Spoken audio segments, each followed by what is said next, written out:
Ay mga sipag, magandang araw po sa ating lahat. So share ko sa inyo mga sipag, no, yung isang content creator po na demonetize po ang kanyang account dahil lang po sa comments na may naisama po itong stickers po mga sipag. So ito po yung stickers po mga sipag. Oh. So yung stickers na yan po yung dahilan na nagkaroon po siya ng demonetize sa kanyang account po mga sipag. So mahirap po yan mga sipag na monetize ka na at na ma-demonetize ka dahil lang po sa stickers na ito. Itong stickers na ito mga sipag, karagdagang features po yan ni Facebook, lalo pa po pag ikaw po ay talagang verified dyan o nag-subscribe ka po dyan ng monthly na $4.99. Pero ang problems no ng mga stickers na features ni Facebook, bakit pa tayo nagkakaroon ng violation dito?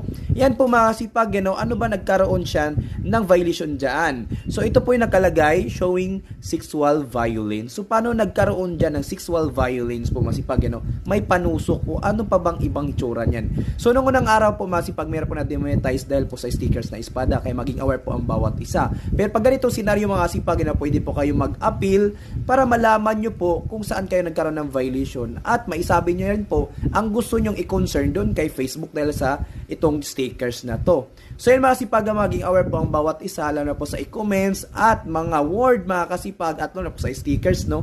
Ayan ha, ang hirap ma-demonetize pag monetize ka na. So yun na po mga sipag, sana po nakatulong itong video na to at share na to yung video na to at follow nyo po ang ating Facebook page. Maraming salamat!